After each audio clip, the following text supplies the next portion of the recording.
Hey, Foot Clan, I want you to meet the Sonos Beam, the smart compact soundbar for your TV. I got one of these. My wife and I, we put it in our bedroom. The sound is amazing. The setup was amazing. It lets you play everything you love, from music to radios, movies, TV, podcasts, everything.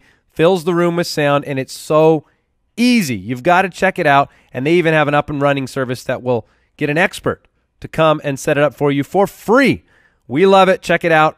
Order yours at Sonos.com and select the up-and-running service at checkout if you qualify. We also want to remind you about the Ultimate DFS Pass. Ladies and gentlemen, are you going to play some DraftKings? Are you going to play some FanDuel this weekend? You want in on our premium resource, all our premium tools. Some of the best minds in the DFS space are giving you their picks, breaking down their strategies. Check it out at ultimatedfspass.com.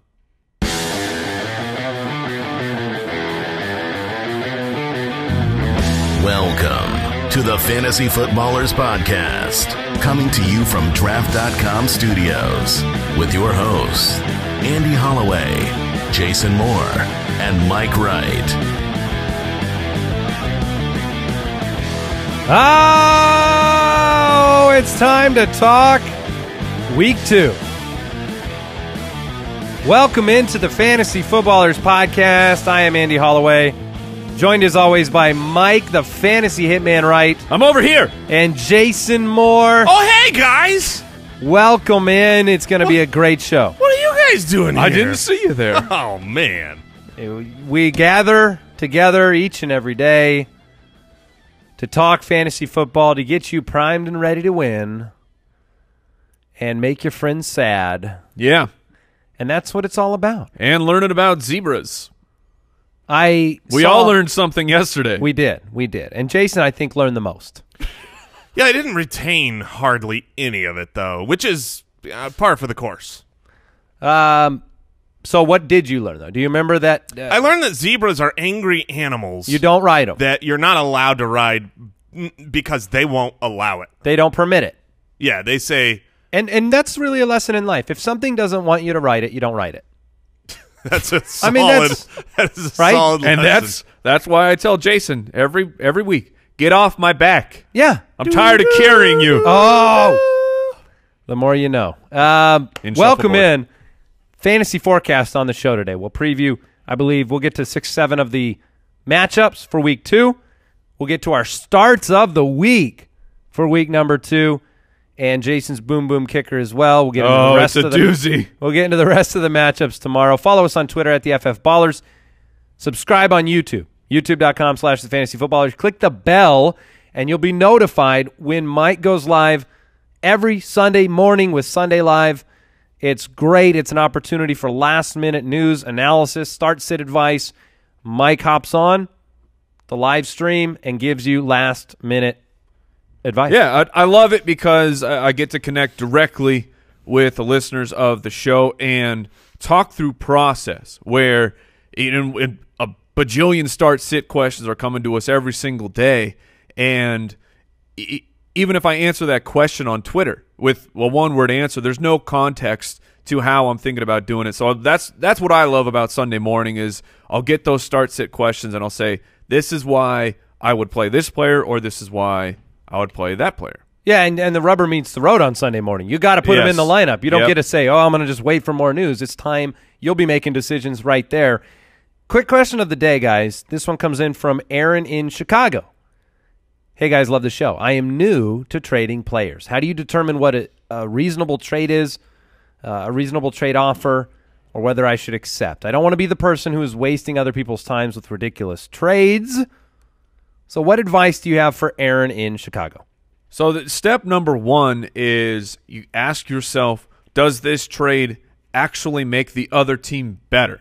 Or does it just make my team better? Because if it's one of those trades where you go, man, it's going to be great if they accept this because my team is going to be so much better and I'm going to win and dominate this trade, then it's a bad offer.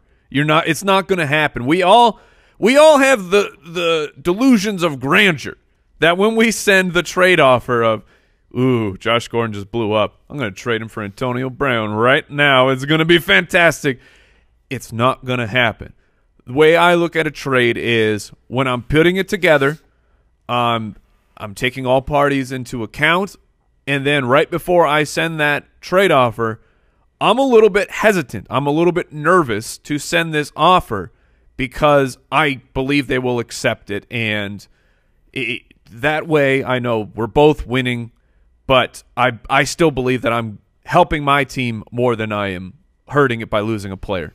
Yeah, I agree with that. I mean, if you're talking about offering trades, there's a big problem where, you come in too weak and you don't get a trade to go through.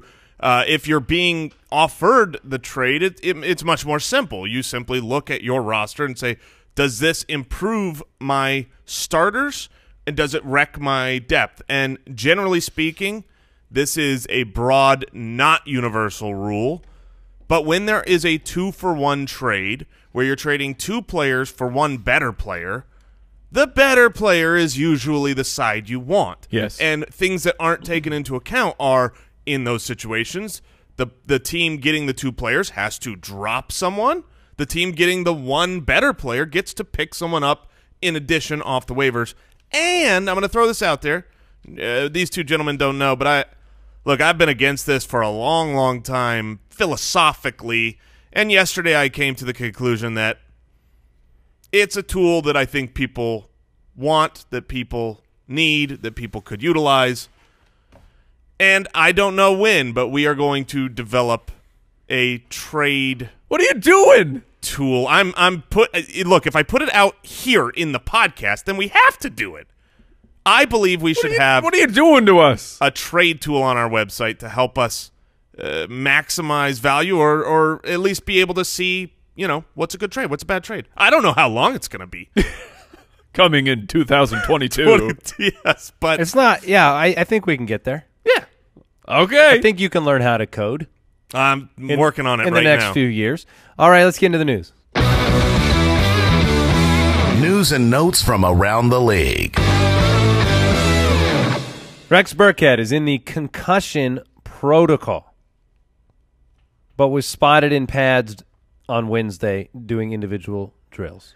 Yeah, the fact that he's already in pads certainly suggests that he's quickly moving through the process. We didn't even know that, the general public did not know that Rex Burkhead was in the concussion protocol, but certainly seems like he's going to play. We were debating this in the studio a little bit yesterday. I'm worried about Rex Burkhead because you have the variable of Bill Belichick, you have the variable of multiple people in the backfield, and you have Rex Burkhead proving himself to be very, very injury prone. Already hurt in camp, now a concussion. Sony Michel's a first-round pick, and if there's one person on this podcast that has reiterated to me over and over and over again, the first-round pick running backs they play, it's been Mike. Absolutely. So what's your concern level about long-term viability of Rex Burkhead?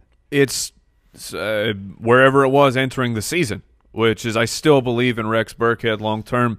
Why I liked Rex Burkhead is when he was doing his damage and in that stretch where he was actually healthy and he was a running back 1 during that time, Dion Lewis was still getting more carries than he was getting. He profiles as the goal line back. Sure, Sony Michel could take it, and that's the big issue.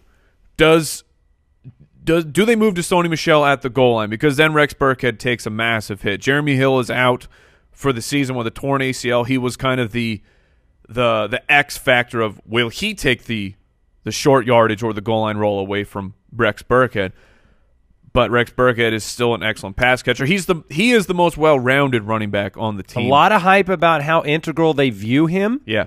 So you're still optimistic? Yes, I am. And Sony Michel is still practicing limited, but he said that he is preparing as if he's going to play this week. If Rex Burkhead misses, week 2 against Jacksonville, tough defense. The only way that Saquon made a fantasy day was one big play against them. The rest of the day didn't have a lot of room to work. Where do you put Sony Michel this week? If he starts and Rex is out, and we get to see him for the first time, and he's him and James White, I'd probably have him. I'm guessing because we don't know his health and how much they would utilize him. I'd have him around running back 20. Oh, I'm on board with that. Yeah, I'd say he's a strong 2 if that's the case. They expect Leonard Fournette. So Josina Anderson from ESPN says she expects Leonard Fournette with the hamstring injury to play on Sunday. We'll keep you up to date tomorrow. We have in and out. We'll see. Yeah, we will see. Mike Vrabel, head coach of the Tennessee Titans, said that barring a setback, Marcus Mariota should be good to go for Week 2 against the Texans. This is very good news for pass catchers in Corey Tennessee. Davis. This is huge. It's huge news for Corey Davis, who was already a target monster. Then you lose Marcus Mariota's previous favorite target from multiple years of Delaney Walker. This is crucial for now, Corey last Davis. week, Mariota went out. You had Blaine Gabbert for half of that game. Look, the blonde bombshell is not getting it done. He was a target monster, Corey Davis, 13 targets. Only caught 6 of them. Do you view that as a buy low opportunity because efficiency is going to go up, Mariota will be out there? Do you think that Corey Davis is somebody that you could buy that has, he doesn't have a shine to him yet? Right. Yeah, I mean, he's a guy that coming into the draft, you could argue was a value if you believe he's going to hit. Now, the injury to Mariota does still concern me in the sense that, we've seen his poor play when he's hampered by injuries, and so if his accuracy is off, it's not going to be good. But if you told me, imagine the week before the season, Delaney Walker goes down. Corey Davis's average draft position would have skyrocketed. Yeah. Absolutely. Yeah. So this is, I think you called a good shot there, Andy. You go see if the Corey Davis owner is disinterested in his Week 1 performance. Kyle Shanahan is not sure if Marquise Goodwin is going to play in Week 2. You had Dante Pettis last week, 2 for 61 and a touchdown. He's a player that's impressed all of us here. Opportunity could be showing itself because you also have a situation now where, yes, you have Matt Breida and you have Alfred Morris, but they're not the pass-catching weapon that Jerick McKinnon was. There are targets that have opened up simply because Jerick McKinnon is now out for the season. You saw it last week. Matt Breida, 1 catch. Yep. George Kittle had opportunity. Dante Pettis could be flex-worthy this week if Marquise Goodwin is out. I 100% agree with that. The Lions got manhandled by a rookie quarterback playing for the Jets. Yes. I mean, that's not to besmirch the Jets, but things haven't been going well for that franchise, and they came in and they looked like they were playing a college team the way that they handled the Lions. You know what's interesting about the Jets is Jermaine Kearse is going to be returning as well. Like that wide receiver core with a healthy Quincy Enunwa suddenly looks very pretty good, very interesting. Yes, Pryor, Enunwa, Anderson, Kearse, and Bilal Powell out of the backfield. Yeah, very interesting. Aaron Rodgers called his injury a sprained knee. No commitment to the Vikings game. We'll update you tomorrow. David Johnson limited in practice. Doesn't seem to be a concern about his availability. Same with DeAndre Hopkins. Otherwise, Kenneth Dixon, big news. This is the big news. Kenneth Dixon, running back for the Baltimore Ravens, who had 15 carries last week to Alex Collins' 7.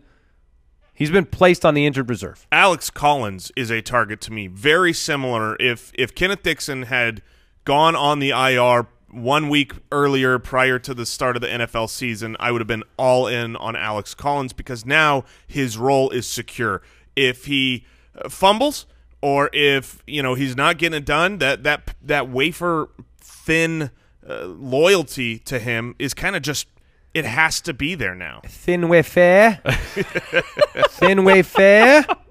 Someone will know that reference out there. Yeah, I love that you went with the word wafer. Along with Alex Collins, though, we talked about him on the waiver show, that saying Buck Allen needs to be added for your team.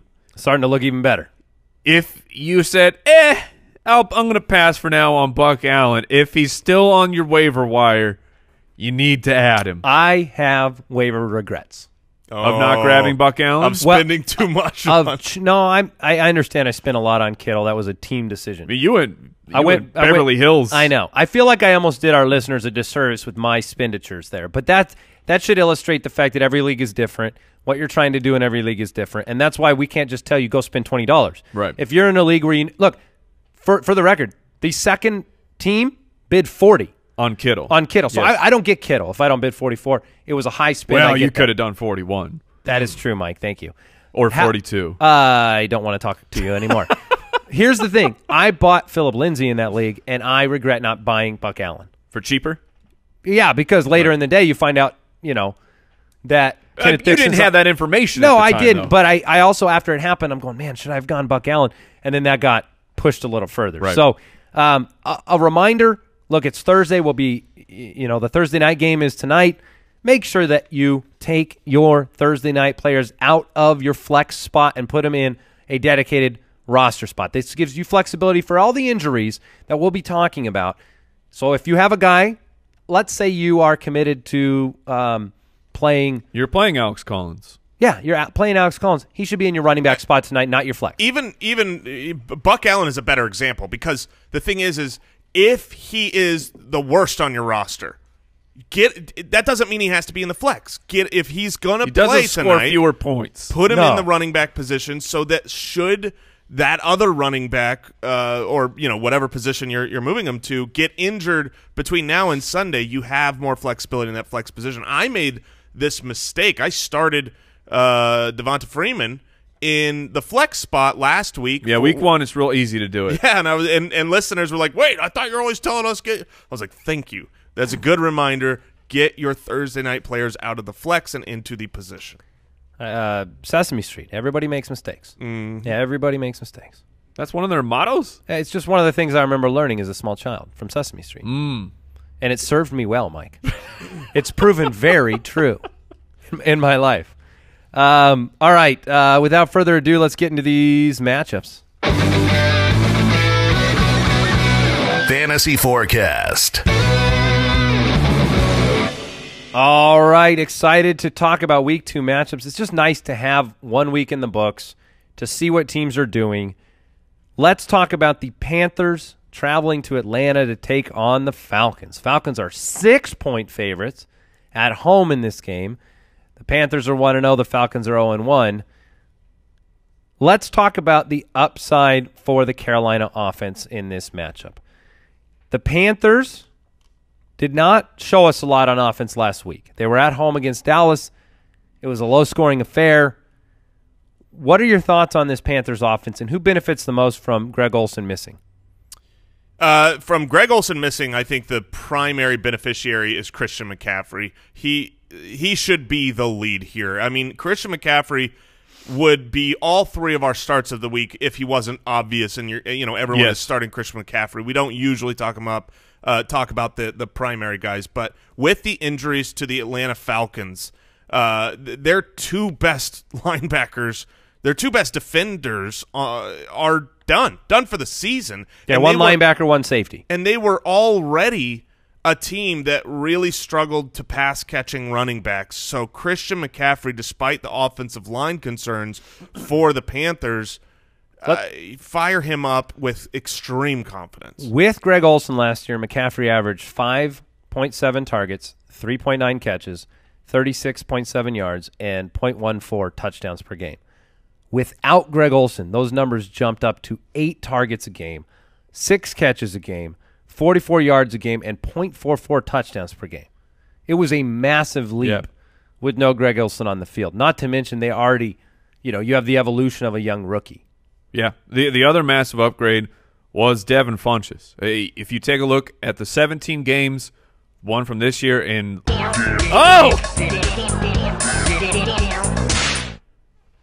last year full season and the one game from Devin S. Scrumptious, of course, the most delicious waiver wire ad of last year.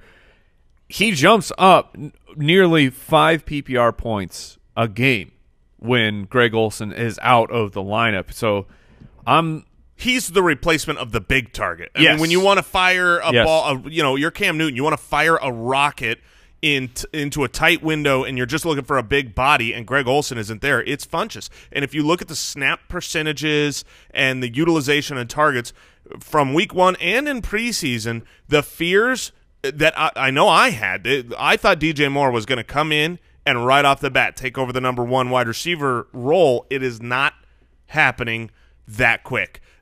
Clearly, Funchess is going to be the number 1 this season. So, yeah, Funchess and McCaffrey, would you rather, like them both. Let's say Marquise Goodwin misses. Would you rather flex Devin Funchess in this game on the road or Dante Pettis?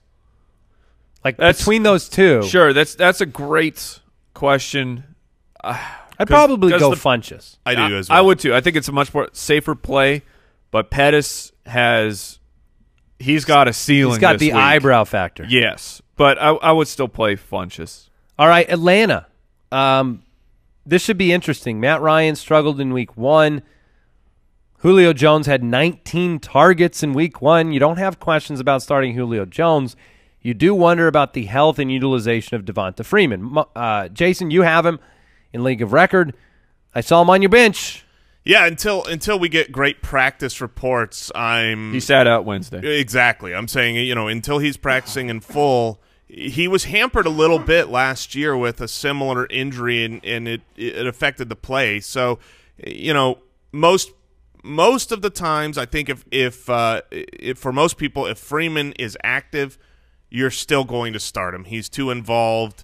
He's probably too high a draft pick. You're going to have to roll with Freeman. If you have the luxury of having, I don't know, let's say a super dominant, unbelievable team that is better than everyone else in your league, and you can bench Freeman like I can, then I would do that. Now, by dominant, you technically mean winless, right? Yes.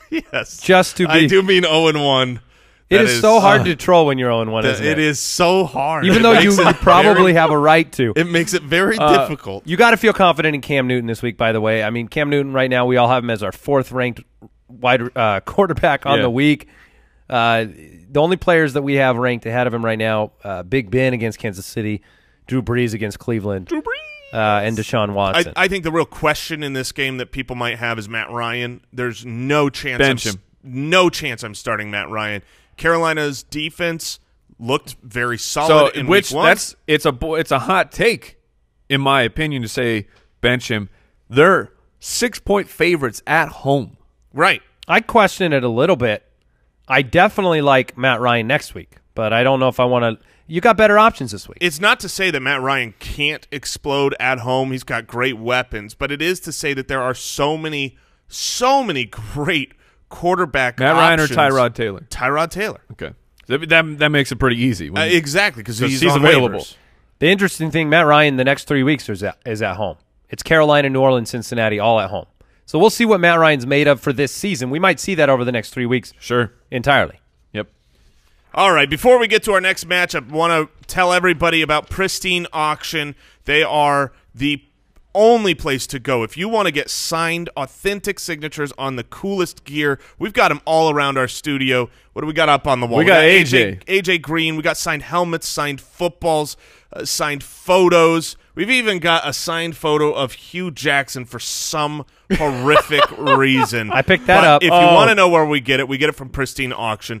We've got them in our houses. We've got them everywhere. And when people come in and see these signed jerseys, they just think, how did you amass this collection of unfathomable signed jerseys? And they say, hey, Scrooge McDuck. I know. They're thinking you're diving into money pits. They don't realize on this auction you can win these jerseys so cheap. Stephon Diggs jersey, under $100 yesterday. Todd Gurley signed Rams jersey, under $100 yesterday. Hundreds of daily auctions. Check them out. You will love it. It's Pristine Auction, Pristine auction.com. Make a completely free account and let them know that you heard about them from the Fantasy Footballers podcast. We want to thank SeatGeek for sponsoring today's show. Getting tickets online can be far too complicated with hundreds of sites and varying levels of reliability. It's hard to know who you can trust. That's what is great about SeatGeek. You know that you can trust them. They search multiple ticket sites. They grade them. They let you know if you are getting a deal. They find you tickets that fit your budget.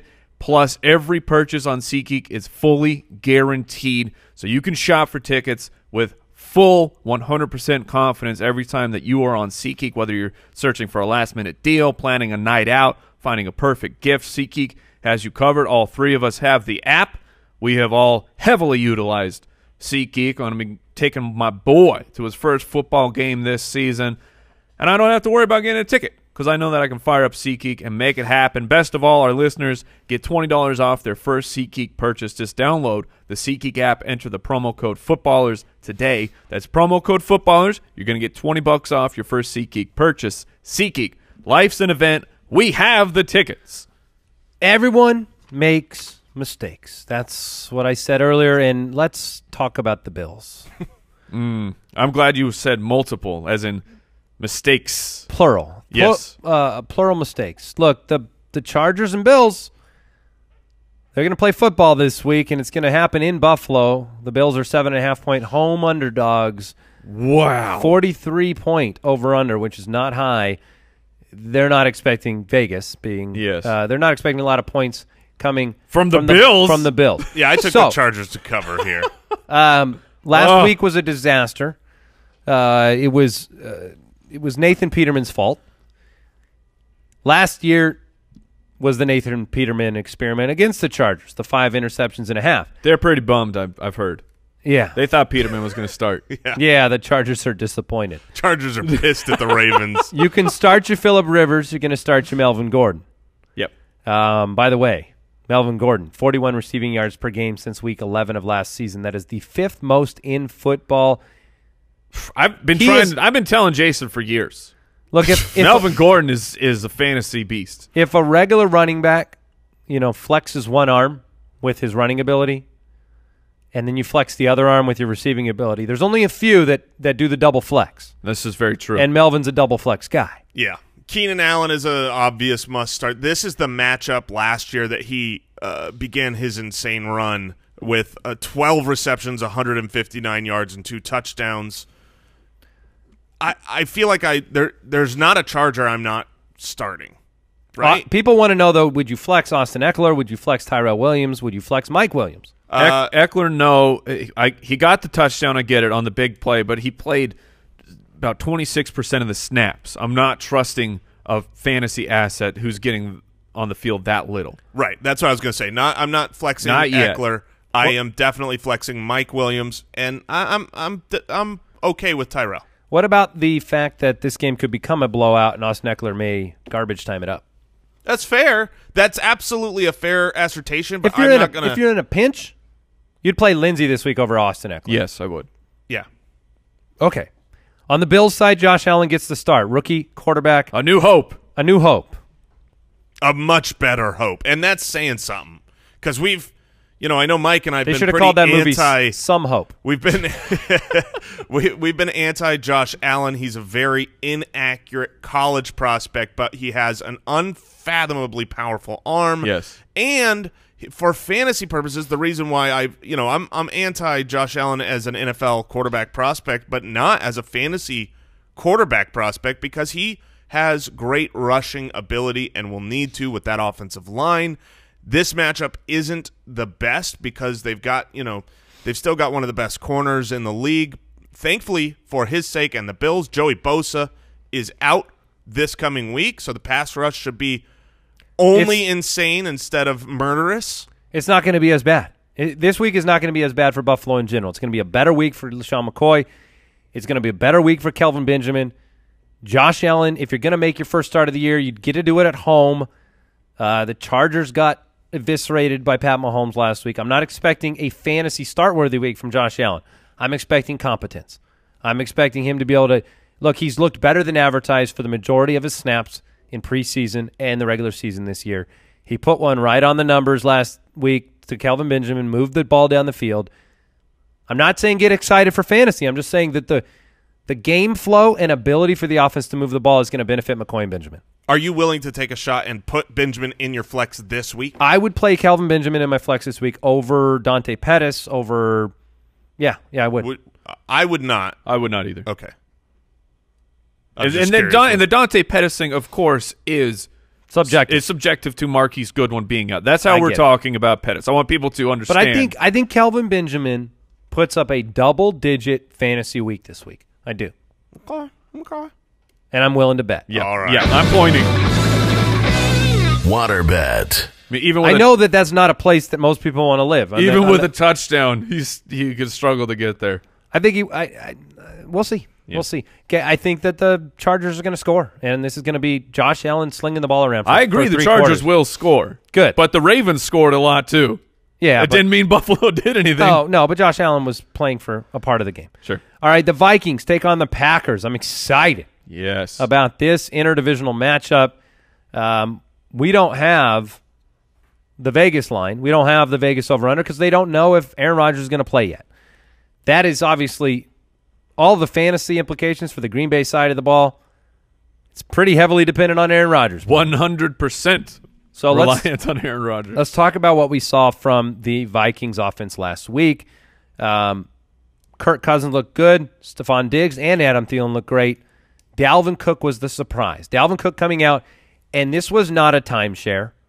This was not a underutilization of Dalvin Cook to protect him. I was wrong about that in week 1. I thought that this was the Dalvin Cook you might see in week 4, week 5. And it was a game that they had, it was fairly close. So there's something to be said about that. But Dalvin Cook impressed me with his, rushing and passing ability. His and Latavius numbers, Murray looked like a backup. Right. The receiving is what saved Dalvin Cook this past week for fantasy. You had 6 receptions for 55 yards. Oh! 55! Oh! But the rushing, and while I agree, when you were watching him, the eye test said, okay, well, Dalvin Cook is at least back, but 16 for 40. He looked like it was similar to Kenyon Drake, though. It was where, Drake's numbers weren't amazing, but you got a picture of what they wanted to do with him. Yes, that's what I'm talking about, where Dalvin, if you can go out and make a trade offer right now for Dalvin Cook because he didn't blow your socks off. He didn't blow up, but the usage was there, and that was what was important for week 1 on Dalvin Cook. Yeah. I mean, but everybody is starting Dalvin Cook. They should be starting Dalvin Cook. The person I'm most afraid of right now from the Minnesota Vikings side is Kyle Rudolph. Yeah. Kyle Rudolph one was reception last week. Not looked at much. And, maybe it was because he wasn't really needed. And what we did see, it's ironic because he was still like a top 5 tight end last week because he got the 1 touchdown. So frustrating tight ends last week. But he'll be – I think that is what he's going to be this season. He's going to be a Jimmy Graham type. Back to the old Kyle Rudolph. Back to the red-nosed Red zone reindeer in Kyle Rudolph, and if he gets a touchdown, you'll be happy. If he doesn't, you won't. That being said, look, if the Packers have Rodgers and they're scoring and the Vikings have to come down and score and they're going tit for tat, that's good news for Kyle Rudolph. I would still be willing to start him, but in general, he is a guy, if I had, that I am absolutely trying to shop to see if on the back of a touchdown, a week 1 where he is one of the top tight ends, can I swap him for someone else? And the trade you look for there is you look to package Kyle Rudolph with a wide receiver 3 to go get a tight end that you're more confident in, somebody at the upper echelon. That's what, because then you fill the need for the other team. You give them somebody that flashed last week, trade D-Jax plus Kyle Rudolph to go get Evan Ingram. Something like that. Exactly. Do you think you could trade Robbie Anderson and Kyle Rudolph for Jordan Reed? Do you think that might work? I mean, they both had a touchdown last week. So I should say this, by the way. Since week 11 of last year, the Packers have given up the most touchdowns through the air in the NFL. Yeah. So you're starting up all your Vikings even on the road. Well, I'm starting them up, but I will still say yet again, this is a different secondary playing for the Green Bay Packers. I want to talk real quick about the Vikings DST. Okay. Clearly, if Deshaun Kaiser is the quarterback for the Packers, they're the number 1 ranked DST of the week, even on the road. But are you nervous at all to play the Vikings against Aaron Rodgers? I am not. I mean, it's a hobbled Aaron Rodgers at best. And that's why. This is not – look, Aaron Rodgers came back. He was on one leg last week, pumped up with adrenaline from the injury and the probably game. a lot more than that. Adrenaline, wink, wink. Right, and had this unbelievable comeback. But the Minnesota defense is so good that if you're going to tell me Aaron Rodgers is going to torch the Minnesota defense while hobbled, I'm skeptical. Enough to where I think that, what other options are you going to put in? That's the thing, is that this week I don't feel like there are great waiver wire defenses to play. So I'm willing to roll out Minnesota either way. One way I'm excited and one way I'm going to be nervous. I will say, since 2014, Aaron Rodgers against the Vikings, the Vikings can put up a fight. In fantasy football, this is not a don't start Aaron Rodgers, but Rodgers on teams that are not the Vikings averages nearly 27 PPR points a week. That drops down to 22. Now, that doesn't seem substantial, but it really is. A 4-point drop per average is the Vikings. They can put up a fight. All right, let's talk about the Packers side of the ball. Give me the with Aaron, without Aaron, start sit. Devontae Adams is going to be a with or without. Yes. To me, he proved last year that with and without Aaron Rodgers, he's the number one. He's okay. It's not a great matchup for him. It's like you two. Yeah, it's not a great matchup for him. If Aaron Rodgers is in, I still like Randall Cobb. I think that Minnesota usually actually locks down the wide receiver one. Aaron Rodgers will probably be in shotgun more. He'll have Jamal Williams in to protect more than run, and Randall Cobb will be the primary beneficiary. All right, let's move on. Browns, Saints in New Orleans. The Saints got torched last week by Ryan Fitzpatrick. It wasn't good. It wasn't pretty. It was bad. I love my Browns in this game. They're going on the road in the Dome. Vegas does not. No rain. No, the Saints are 9-point favorites, but it is a 49.5-point over-under. Yeah. Tyrod Taylor. Look, I was talking to Kyle Borgnoni. Did I say that right? Brooks, you need to say his name. It doesn't matter. I know. I want to know, though. I want to know. You mispronounced. That sounds right. Borgnoni? I got to admit, I call him Kyle Borg. It's Borg. Borgogan. K-Borg. Borgnoni. Listen, he broke this down for us. In 2017, the Saints gave up the 4th most rushing yards to quarterbacks, including the highest yards per carry. Last week, Tyrod Taylor was a top 12 quarterback in the rain with under 200 passing yards. That's all you need to know. I had a really hard time deciding between my start of the week and Tyrod Taylor. Yeah. I mean, I did too, and I'm in a position where I'm starting Big Ben in my league of record over signing and playing Tyrod, but I love Tyrod this week. You can start Jarvis Landry. We'll talk about Josh Gordon. I love Josh Gordon this week. So then let's talk about Carlos Hyde. While the Saints were a fantasy point factory for the wide receiver position for Tampa Bay, Peyton Barber, meanwhile, was held down. Maybe that was a product of the wide receivers going honey-baked ham everywhere. It's really hard to run the ball for yards when you already threw it to the end zone from the 35-yard line. Like the New Orleans Saints last year, even when they had a good defense, I brought this up last week, they weren't great against the run. That was actually where he beat them. Now the script flipped. I think Carlos Hyde is a great play. Solid RB2. Yes. He had 23 touches last week. And you don't bench 23 touches. He is the clear-cut 100% starter. Nick Chubb, this is kind of what we talked about early in the offseason, that this could be a DeMarco Murray, Derrick Henry situation. The team goes out, spends a lot of money on Carlos Hyde, then they spend a high draft pick on a highly touted running back, and you think, oh, the veteran is going to be washed. The veteran is going to be overtaken by the rookie. It's not happening. This is the Carlos Hyde show. Let me ask you this really hypothetical, out of nowhere question. Would you play asking for a friend? No, I mean this. I'm just spitballing off the top of my head. Okay. Here. Would you play Carlos Hyde, or would you, if he's cleared, would you play Rex Burkhead? I would play Carlos Hyde. I would as well. Oof. Okay. Yeah. All right. Look, that answers that question. This might be the question from nowhere. Yeah, this might be a season-long pump the brakes on Rex Burkhead, the way things are trending right now. Even if he's cleared, it's like you just got concussed. Right. Don't feel good about that. On the Saints side of the ball, you're starting Breeze, Kamara, and Thomas. Those are done deals. We don't need to talk about them. It's Ted Ginn that I want to talk about. It's Ben Watson. Those are the two kind of up-in-the-air opportunities. Ginn last week looked integral to this offense. I think the Browns put up some points in this game. I think Ginn is somebody that you can look at in deeper leagues and in flex situations. I would have no problem flexing Ginn. I think he's a solid start again at home. Drew Brees is great in that dome. Ted Ginn is, I mean, there's no reason. There's no Cam Meredith could be active this week. Yes, but there's no data or film to suggest that Ted Ginn has lost anything from either talent or opportunity. So Ted Ginn is a great start here. If you're telling me there's an almost 50-point over-under from Vegas. Ginn or Pettis? Ginn. The career of Ted Ginn is so fascinating.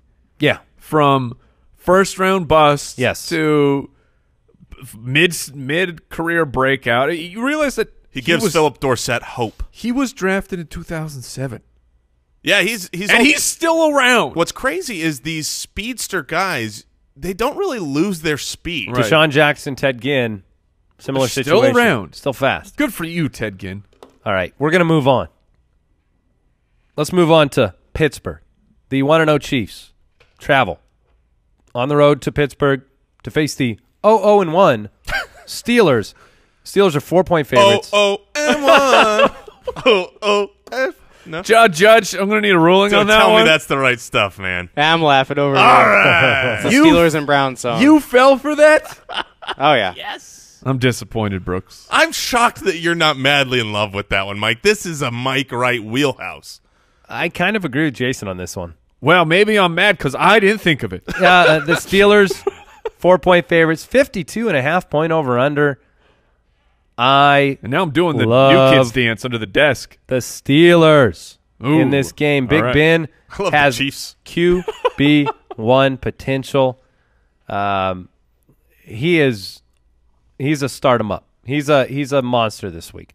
Big Ben, James Conner, Antonio Brown, JuJu. I feel great about the entire Pittsburgh offense. What about the Vance dance? I'm not doing the Vans dance. No. He just returned to practice. Yeah, Mike, but he's going to play. Sure, but Jesse James was involved last week. Because there was no Vance dancing. No. One playoff game does not establish Vance's role in the offense. No. Sorry. No. That's sad. The question here, so I know you pumped the brakes on Patrick Mahomes, Andy. I disagree. I think Mahomes is certainly pump it on the 42-point fantasy finish of last week. This is a game where you have two. I'm in the minority on that. I view both of these teams pretty similar in the fact that their defenses are hurt from what they were a year ago. Their offenses are better than what they were a year ago. Vegas agrees with a 52.5-point line of total points going up in this game. I think this is going to be another back-and-forth shootout. There's every single player I want with the exception of one big question mark to me, and that is if you drafted Sammy Watkins in the 6th or 7th round, are you okay flexing him this week in a matchup that should be good for him? No, I'm not okay flexing him on the road with Pat Mahomes. No, I'm not. And to speak to the Mahomes thing and give you our rankings right now, which you can get on the website, thefantasyfootballers.com, you can go to the start-sit tool. You can see where we're ranking players. Jason has Pat Mahomes at 6. Mike has him at 9. I have him at 13. Reading what I saw from Pat Mahomes last week and knowing the fact that this Steelers defense is motivated, they're at home, they have the highest sack rate in the league since the start of 2017, I have a feeling that the intimidation factor of that game for Pat Mahomes, it's just going to be there. It's going to be present, and maybe he overcomes it. He's riskier to me. That's why he's ranked where he's at. I will say this. That was the first real game for Pat Mahomes with starters, so there is film for the Steelers to go off of. You know, a lot of times it's the week 2 that I always want to play the defense against a rookie quarterback, and this is kind of that situation. Right. This just feels like a potential growing pain for Pat Mahomes. That's why I have him there. So you asked about Sammy Watkins. Do you guys agree with that assessment where I said I don't feel comfortable playing him in this game? I'm okay playing him as that third option simply because I'm buying into the points. I'm buying into. But if you had to flex Kelsey or Watkins, you're flexing Kelsey. Yes. Yeah. For sure. But you have made a mistake if you're flexing Kelsey because then it means you have 2 tight ends. All right, starts of the week momentarily, but the Eagles take on the Buccaneers. Let's talk about this matchup before we get into the starts of the week. The Eagles with Nick Foles, it's been confirmed Carson Wentz is not starting. So now you get the Nick Foles fantasy machine. You could get that. I mean, he's put up huge fantasy He games is in a the slot past. machine. You got to that's what that it is. is exactly what Nick Foles You is. can get 777s. Him and Ryan Fitzpatrick are just you're pulling that lever and going, come home. But more frequently, you're just dumping money into it Yeah. and getting nothing out. So what are you going to get out of this game? Tampa looked pretty impressive last week on offense. But on Yeah. defense, Drew Brees picked them apart. What do you think? I Who think can you you're gonna count? get Who can you count on?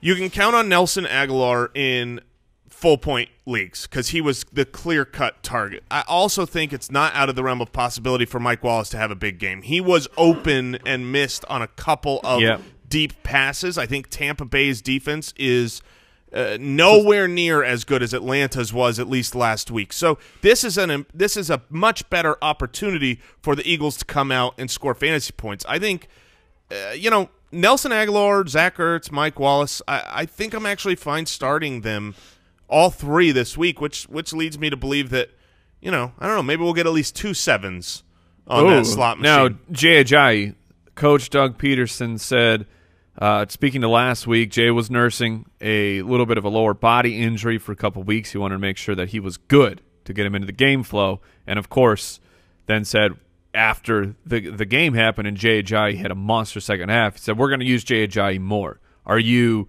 buying into that, or are you buying into this is just Doug Peterson talking after a big game from his running back and we're still stuck in a full 3 to 4 running back committee? I think what you saw last game was the worst-case scenario for Ajayi. Yeah. So I do buy into it. I think he was clearly the best running back on the field. Darren Sproles didn't do anything other than go out there for the snaps. I mean, he really wasn't productive.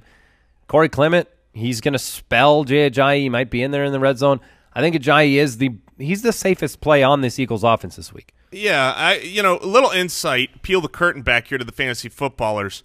There are certain things that happen where we get a very entertaining view from Brooks, but when you talk Jay Ajayi up, Andy, I can hear smile. You can hear the smile that goes from. I hear the saliva on Brooks because he is Jay Ajayi truther, has cackling been for like a years, maniac back and he's there. just back there going, yes. Hey, Brooks. Yeah. How you doing? Great. You and I face off in our Dynasty League this week. Yeah, I'm aware. Yeah. You ready for this? Ready to one of you has AJ Jay Ajayi, Green. right? Yes. Brooks has Jay Ajayi, yeah. Of course he does. I will throw Sproles out as another. If you're in a PPR league, I think this matchup is better than the Falcons, so you could do worse. Peyton Barber, last week, one of the biggest workloads of any running back in terms of percentage of running back snaps. Ronald Jones was inactive. I don't know if that'll happen again. I would suspect most likely. Barber looked okay. Right. You can fire him up in this game against this Eagles defense that's troublesome. It's a volume play. It's not by any stretch. Not an upside. This is not a delicious matchup for the Barber. The Eagles defense is very stout against what Peyton Barber does well. Yeah, I worry about Barber this week. If I can bench him, if I've got that luxury, I would. And you might, because he was he's a later pick, 9th round pick. All right, Chris Godwin. Yes. Yeah. Okay. I don't think Djax plays this week. I don't either. Official. And if Djax does not play with Ryan Fitzpatrick, who utilizes the wide receivers over the tight ends, I love Chris Godwin. Even though it's a difficult matchup, they're going to need him, and I think he is that level of talent. All right, you guys ready for starts? I'm ready. Starts of the week. All right, week 2 starts of the week. Let's kick it off with the wide receiver position. Oh, curveball. And I'm going to start with... You're just doing that so you can start with yours. That is correct. Josh Gordon. Lay it on me. Taking on the Saints. I'm going to ride this Saints wave here. Gordon's first game back was last week, from a limited... Tumultuous. Tumultuous. Yeah, that sounded like a wrong word, Mike. Tumultuous? I got it. Don't worry. Started to think about torrentialous. Oh, let's not go there, gentlemen. Because then it turns into tarantulas. Tarantula! No! Jason doesn't like his spiders. I'm going to ride this wave. The Saints got destroyed on the deep ball last week. Gordon is still a dominating physical force. And what's ironic is I made this selection yesterday. I think Haley takes deep shots with Gordon. Gordon has averaged 18.5 yards per reception on his 19 catches since week 11 of last season. That's very good. That is 4th best of 68 wide receivers in the NFL. The Saints have allowed 13.5 yards per reception since week 11 of last season. That is the second worst in the league. And Tampa proved it last week. Right. Gordon is a manhandler of DBs. He's going to have his opportunities. And just before the show started, got a little sleeper alert that Hugh Jackson said, look, he's going to get more targets this week too. Last week he turned into a fantasy relevant game with the touchdown in the rain in his first game back. Josh Gordon is the start of the week. I can get behind it.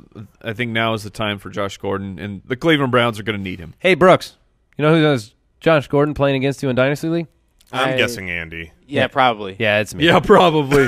All right, my wide receiver start of the week. Alluded to how much I like this player in the matchups, but Devin S. Scrumptious. Oh! Devin S. Scrumptious. Last year, with Greg Olsen missing the majority of the year, he shot up to a 22% target share. What are the odds that Greg Olsen loves that drop so much? Oh, he's doing it for the show? He's worried that he's just probably not. I would say decently high. I was going to go at least 0%.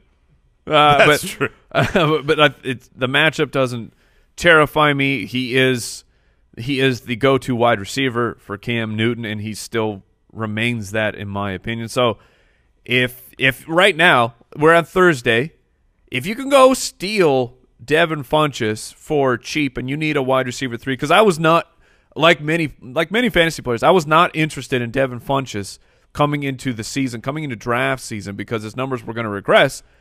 But the injury to Greg Olsen has forced the issue. It's going to force the targets to the giant Devin Funchess. All right, mine isn't even a start of the week. Mine is a star of the week. A star has been born. It's JuJu Smith-Schuster. Look, I was a believer coming into this draft season, and I can't take a week 1 victory lap by any means, but we have continued. Well, you can, and you probably will, but you're not going to do it. Look, he continued the role, and here's why I like him more than the metrics, right? Because I talked about this a lot in the offseason. It was a heart versus head thing with JuJu, because the head and the metrics said he was too efficient, he should regress. Like Tyreek Hill or Alvin Kamara. But it's the film side with JuJu that just makes me go, he's better than the other guys on the field. He looks like a star. He's doing this at such a young age. It's unbelievable. Last week in the rain in a run-heavy formation, he was on the field 75% of the time. That's going to go up this week in a high-scoring matchup. JuJu's just a great player. You love Big Ben at home. Part of the reason why is because JuJu's going to get a 70-yard touchdown. Whoa. I don't disagree. JuJu gives you what Odell Beckham gives you. You can give him a little crossing route.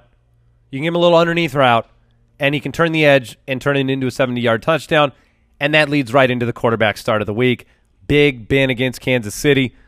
I'm starting him over just about everyone this week. Agreed. Are you worried about the elbow? Not at all. Not even 1%. He missed practice. They gave him a day off. He's fine. It's a bruise. It happened on the last play of the game. Big Ben's going to light it up this week. If he doesn't, I'll be surprised. I'll be very, very surprised. All right. I'm also going with a bounce-back candidate. I'm taking a very handsome start of the week.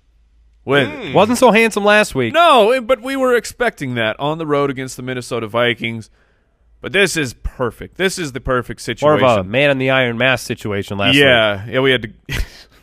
Yeah, he's gone from that to full Leo DiCaprio levels of handsome. That's right. He's removing the mask because he gets to face the Detroit Lions. I talked about how they were destroyed by the Jets rookie cornerback Sam Darnold, who we have been advised that we may need to refer to him as Darnold Schwarzenegger. It's under consideration. So I'm throwing that out. Yeah. Foot Clan, let me know. How do we latch onto that one? Stay strong, Sam. Do we latch on that or not? No. Catch the ball. It's a bomb. Get down. Why would you get down? You don't want him to get down. I'll go deep down. Look, it's a bomb, you idiot. Jimmy Garoppolo is a fantastic start this week. Okay, Yeah. Jimmy Handsome. Jason, who's your start of the week at the quarterback position? Yeah, Is it Darnold Schwarzenegger? It's not Darnold Schwarzenegger. I'm going to wait several weeks. Who's your daddy? Maybe a season before it's Darnold as a start of the week. He's more of a streamer. My start of the week this week is very safe. I'm going safe with Alex Smith. I think that the floor of Alex Smith this week he is the fire extinguisher for your building. He is Don't stick me with Alex Smith. he's a quarterback one this week. I mean, I agree with you. there's just his rushing floor is high, and the matchups. The thing is with this specific matchup, it's so perfect for what Alex Smith does. His tools, his weapons. I'm stacking him with another player we'll talk about in a second, so I'll get into more specifics on the stats. But Jordan Reed is going to be fantastic. The weapons, the Colts defense is not going to be able to stop this offense at all, and it's going to be Alex Smith going out there, rushing for 30 yards, passing for 250, 2 touchdowns, and at the end of the week you're going to go, man, I should have just started Alex Smith. He's so safe. This other guy looked like a great big blow-up opportunity, but he was risky. Alex Smith or Pat Mahomes? Yeah, that's a perfect matchup, and that my answer to that would be dependent upon the team I'm playing. If I'm playing a juggernaut, then I would go Pat Mahomes because I think there's a chance Pat Mahomes has 350 yards, 3 touchdowns, and 2 interceptions. But if I have a good roster, I look like I'm near even or favored in my matchup. I'd much rather have Alex Smith in that situation. It's a good context for that decision. I've also made a decision. Oh. There's no way we're possibly dropping Darnold Schwarzenegger, getting to do all the ridiculous impressions. Yeah, so it's not really up for debate. No need to weigh in. Just final answer. We are adding it to the lexicon. All right, Jason, why don't you just start up with your running back? Awesome, you're because going to tie him together. If you have Chris Thompson, don't be an idiot. Start him. Okay, because Chris Thompson is one of those players that is very often searched. Who should I start? Chris Thompson or blank? Chris Thompson or blank? Because it never feels. Yeah, I mean, it never feels cozy. 11 touches doesn't feel cozy. Yeah. Right, but those touches go for a lot of yards. Exactly. Chris Thompson leads the league in both yards per reception and yards after contact on reception. Guess who's yards poured out. Guess who is the worst at those 2 categories since the beginning of last season? Defensively, it's the Colts. Nice. Oh, you don't say. This is a matchup made in heaven. How Chris Thompson, when they get around the 20s, doesn't have a little 15-yard dump-off, screen pass touchdown to this specific defense. It's just a guy. I mean, let's make room for 2 in that heaven. I've got Adrian Peterson against the same Colts as my start of the week. Mixon just destroyed them. I'm going to stay in the flames because the defense is getting burned. And Peterson's rejuvenated. The line is great. It's early in the season. I'm going to combo him with Chris Thompson. Jason, would you start either one? Not only would I start either one, I'd start both together? If I had these 2 guys, I'd be fine. This is, sometimes when you had the Tevin Coleman, Devonta Freeman situation, we would recommend, hey, you can, if even on one roster, you can start both. You can start both these guys. Yeah, I'm with you. All right, I'm taking a risk here. I can see that. I'm taking a risk because this man is firmly entrenched in an RBBC, a heavy RBBC. But I firmly believe in Royce Freeman, Denver Broncos running back this week. He's at home. It projects to be a very positive game script for what he can do because they are taking on the Oakland Raiders, who were just gobbled alive by Todd Gurley. Now, granted, Gurley does that to a lot of teams, but it was a very strong performance for Gurley, very poor on the rushing defensive side of the ball. This game in Denver? Yes. Yeah, I like that. So, and Brad Evans, good friend of the show, he tweeted out this past week, Royce Freeman was against 8+ man fronts over 66% of the time. That is an outrageous number. An outrageous number to face a stacked box, and yet he still ran 15 times for 71 carries. I talked about on Monday how Seattle knew what they were going to do at the end of the game, and they couldn't stop Royce Freeman. Strong opportunity for a touchdown because we were disappointed in week 1, but 15 for 71 with a touchdown, you're extremely happy with that fantasy performance. Not to hijack the start of the week, but do you feel because of those reasons that you can also flex a Phillip Lindsay in this game, or no? Yeah, I'd be willing to play Lindsay. But you feel real confident in Royce Freeman. Yes. You know, one of the interesting things about Phillip Lindsay, you talk about the game is at home. I am curious to see if the utilization changes home and road. As stupid as this sounds, when I went back and watched all the replays and was researching Lindsay more from this last week, I realized what a Denver. Like, I did not really have an intimate knowledge of Phillip Lindsay's background until this week. And he is a Denver guy. He grew up there. He was he got that hometown boost. From 8th grade, he got in the Denver Broncos Future Star program and played college in Colorado. I mean, well, he's undrafted too, right? Undrafted. So he's just a local guy. He just decided, I'm only going to play for one team. Yeah, exactly. I'm not going to get drafted. I'm going to go be a undrafted free agent. And so it was one of those things where it's like, hometown crowd, hometown get up. I want to see, how do they use him and how does he perform when he's out of Denver? It will be a very interesting week, too, for Phillip Lindsay. Yes, it will. And his potential. At the tight end, I'm going with Ricky Seals-Jones. I'm going part 2 here. Look, I know people were disappointed last week, but you've heard us talk all week about how bad the tight end situation was, and I don't think you need to get pushed away. 92% of snaps. The Rams got absolutely cooked last week. 180 yards at the tight end position. Pun intended. Jason pumped the brakes on Larry Fitzgerald, and Sam Bradford. I listened to an interview with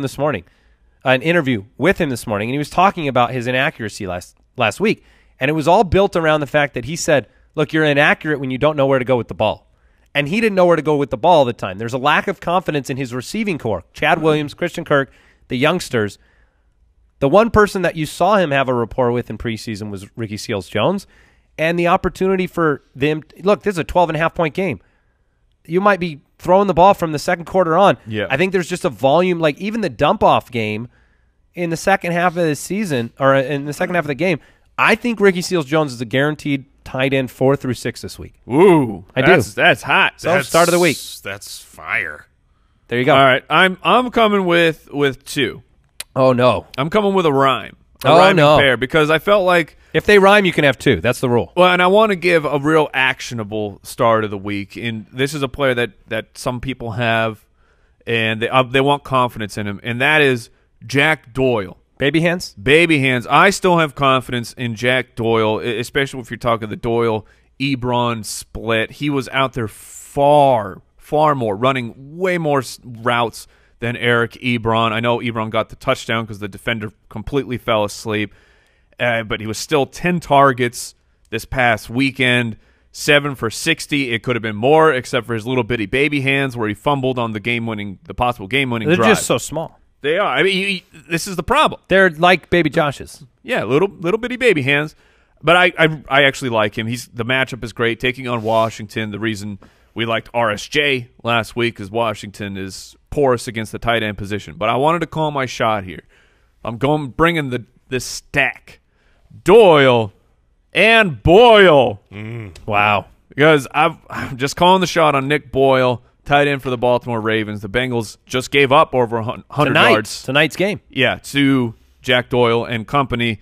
And Boyle was 3 for 40 this past week. I think he has a great chance at a touchdown. So if Boyle goes off tonight, and the commentators are going, "Who thought Nick Boyle would be this involved?" You want could credit. Scream at the TV and go, "Mike Wright did." And if he fades into the distance, just don't remember that this happened. Just start Jack Doyle. Can I ask you a quick question, by the way?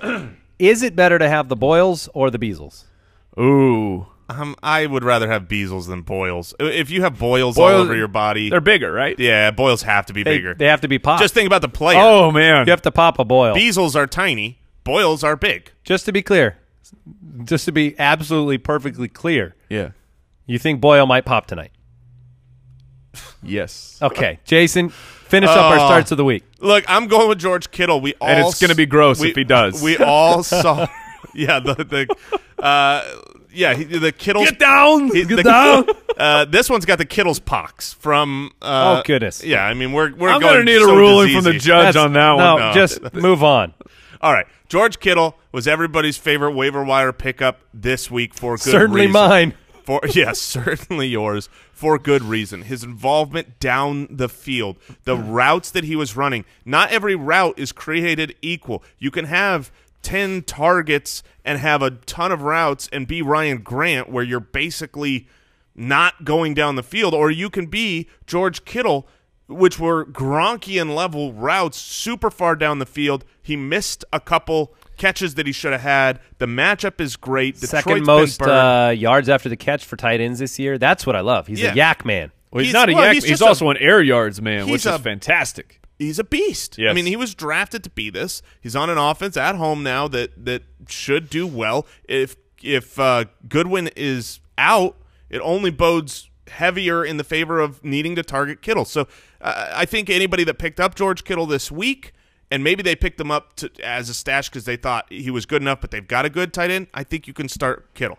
Yeah. The Lions are the second worst team in the NFL in giving up yards after the catch to the tight end position, and Kittle does it well. Yeah. I'm all about it. Yep. But more importantly.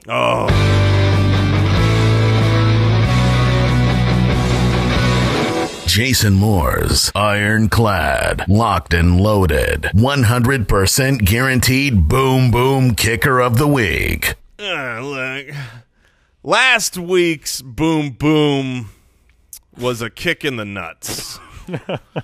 This week will be better with the Saints kicker, Will Lutz.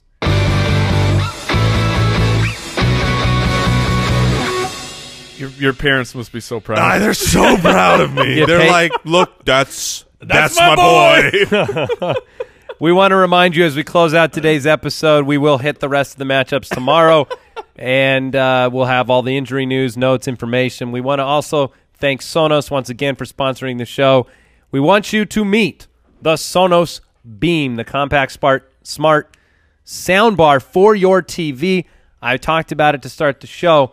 We got this in our bedroom. I love it. It's awesome. The technology is incredible, and it is simple, and it is easy. And look, no matter what situation you got, the Sonos is going to make your sound situation better, from movies to radio to TV, podcasts. Hey, podcasts. Hey. And everything else. And they have a really cool, if you live in a major metropolitan area, they have an up-and-running service that they'll just come out for free and get you set up. So you don't have to be intimidated by that cool tech at all. So we love it. Order now, Sonos.com, and select the up and running at checkout. And want to remind everyone, if you're going to play some daily fantasy this weekend, check out the Fantasy Footballers DFS podcast. It goes live every Friday morning. For free. I host the show. I got Ben Cummins on this show. I got Chris Meany on this show. We are bringing absolute fire. And if you want to take that game to the next level, the Ultimate DFS Pass is our premium. It's the premium information and resource. Yeah, it's for the UDK for DFS. Did Ben Cummins ever tweet out his lineups this last week? Because we saw it internally. Ben plays obviously. He's like a professional DFS player. He played a ton of lineups, and every single one was huge money. He was just on fire last week. Great week for Ben. His information is exclusive in the Ultimate DFS Pass. So, yes. Yeah. UltimateDFSPass.com for that. Draft.com/ballers if you want to play some daily. And thank you for listening, supporting the show. We'll be back tomorrow, hopefully without the Boyles. Hey, goodbye. Thank you for listening to another episode of the Fantasy Footballers Podcast. Join our fantasy football community on jointhefoot.com and follow us on Twitter @TheFFBallers.